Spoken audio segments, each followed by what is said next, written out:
Bonsoir à tous. Je vais compter jusqu'à 3 et vous allez me donner votre prénom. 1, 2, 3. Eh ben enchantée, moi c'est Victoire.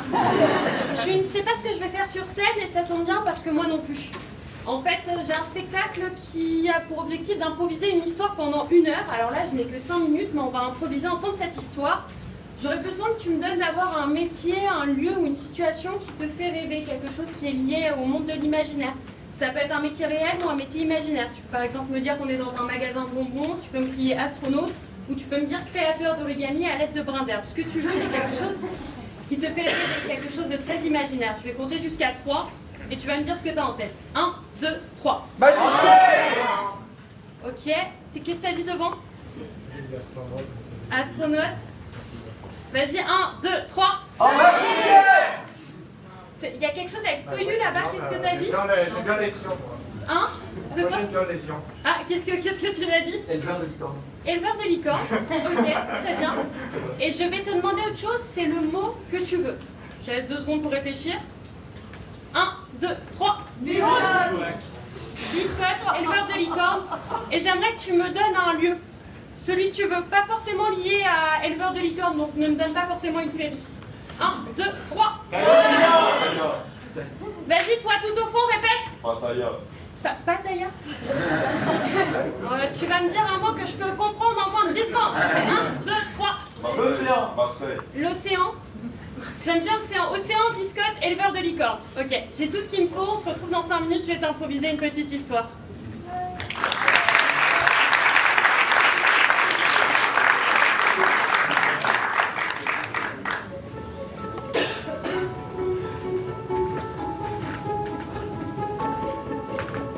Ici, un moulin.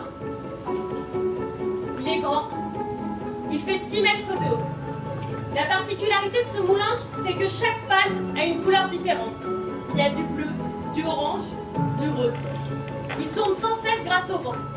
Un vent qui fait également tourner les vagues, juste là. Car face à ce moulin, l'océan. Un océan magnifique, avec des reflets bleu turquoise, mais également vert. Et ce qui est drôle, c'est que cette eau change de couleur en fonction de l'humeur des habitants de ce village. Quand ils sont heureux, cette eau est bleue, d'un bleu turquoise qui fait rêver. Quand ils sont en colère, quand ils sont tristes, cette eau devient grise, presque marécageuse, on n'aimerait pas du tout y mettre les pieds. Et posez là, il y a Judith. Judith a toujours le même réflexe. Quand ça ne va pas, quand elle est bougonne, Julie prend une chaise, la met ici et regarde la mer.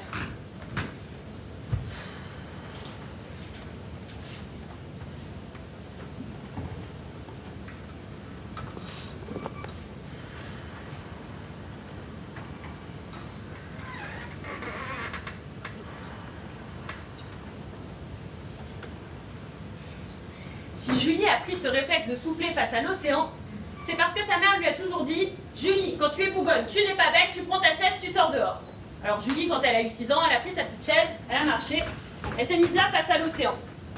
Aujourd'hui, Julie en a 25, il s'est donc écoulé 9 ans, ça ne la calme toujours pas d'être assise là, face à la mer, et à souffler. Mais elle continue.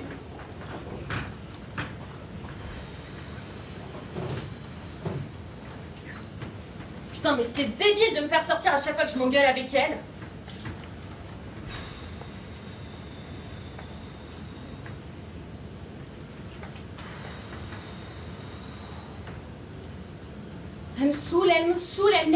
Elle m'épuise. Julie, on t'adore. Julie, on t'a tellement espéré comme enfant. Vous savez combien de temps mes parents ont mis à me mettre au monde? 15 ans. Pendant 15 ans, à chaque fois qu'ils s'envoyaient en l'air, ils étaient en train de dire « Allez, cette fois c'est la bonne !» Et c'était jamais la bonne.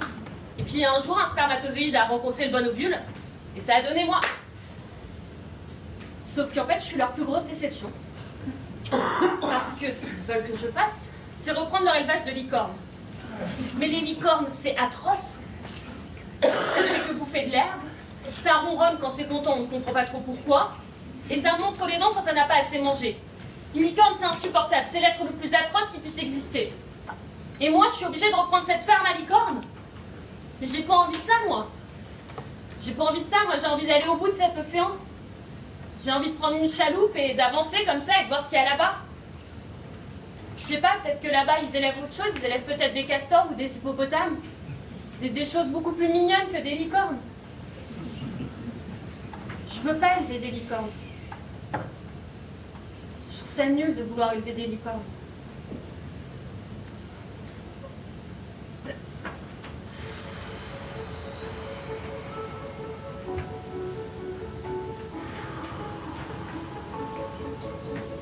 Et Julie a continué à souffler. Elle a soufflé comme ça pendant très longtemps. Des heures et des heures. Puis un jour, elle a pris son courage à deux mains. Elle a replié la chaise. Elle l'a mis dans un coin. Un coin où elle ne reviendrait jamais. Elle ne s'est jamais retournée vers le moulin et la ferme de ses parents qui était derrière. Elle a pris une chaloupe posée juste là. Elle est partie. Elle a fait des kilomètres et des kilomètres.